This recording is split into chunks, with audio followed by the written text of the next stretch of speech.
Okay. ಇಲ್ಲ ನೀವು observe ಮಾಡಿ 5/7 ಬಂತಾರೆ ನಿಮಗೆ. ಇದು ನಮ್ಮ ಲೀಸ್ಟಲ್ಲಿ ಇಲ್ಲ ಇದು. ಸೊ ನೀವು ಕಂಪ್ಲೀಟ್ ಆಗಿ ಇಲ್ಲಿ ಡಿವೈಡ್ ಮಾಡಲೇಬೇಕು ಇಂಟು 100. ಸಿ 1/7 ಎಷ್ಟು ನಿಮಗೆ ಇಲ್ಲಿ? 1/7 ಎಷ್ಟು? 7.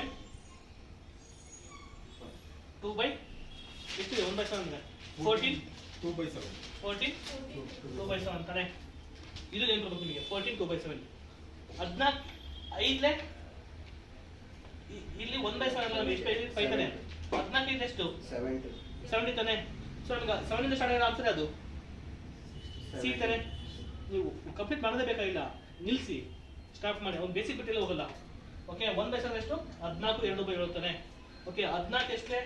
70. 14 5 70. 7 ಸ್ಟಾರ್ಟ್ ಆಪ್ಷನ್ ಅದು ಈ ಥರ ಮಾಡಿದ್ರೆ ನಿಮ್ಗೆ ಬರ್ತದೆ. ಇದು ಸ್ಮಾರ್ಟ್ ವೇ. ಇದು ಕಂಪ್ಲೀಟ್ ಮಾಡೋಕೆ ಹೋಗಬೇಡಿ. ನಿಮಗೆ ಯಾವಾಗಲೂ ಇದೇ ಥರನೇ options are the best friends ನಿಮ್ಮ ಎಕ್ಸಾಮ್ಸಲ್ಲಿ. ಅವೇ ನೀವು ಕ್ಲೂ ಕೊಡೋದು ನಿಮಗೆ. ಓಕೆ. ಏನಕ್ಕೆ ಅಂದರೆ ನೀವೊಂದು ಆನ್ಸರ್ ಬಂದ ನಿಮಗೆ ನಿಯರೆಸ್ಟ್ ಆಗೋದು ಗೊತ್ತಾಗುತ್ತೆ ನಿಮಗೆ. ಓಕೆನಾ? ಸೊ ಆನ್ಸರ್ ಮಾಡ್ತೀರಿ ಈಸಿಯಾಗಿ. ಎಸ್ಆರ್ನು ಈ ಥರ ಇವೆಲ್ಲ ಟ್ರಿಕ್ಸ್ ಗೊತ್ತಿರ್ಬೇಕು ನಿಮಗೆ. ಅರ್ಥ ಆಗ್ತದೆ ನಿಮಗೆ? ಟ್ರಿಕ್ಸ್ ಇವೆಲ್ಲ ಅರ್ಥ ಆಗ್ತಿಲ್ಲ ಸರ್? ಹೇಳಿ, ಮಾತಾಡ್ತೀರಿ ಯಾರು ನೀವು?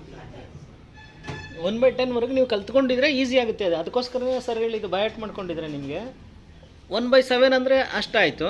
ಇನ್ನು 14 ಅಂತ ಬಂದಿದೆಯಲ್ವಾ, 5 ಅಂದರೆ ಅದ್ರಲ್ಲಿ ಗುಣಿಸ್ಬೇಕು ಅಂತ. 14 5 70. 70ಗೆ ನಿಯರ್ ಇರೋದು ಯಾವುದು? 71. ಕಣ್ಣು ಮುಚ್ಕೊಂಡು ಅದನ್ನು ಹಾಕ್ಬೋದು.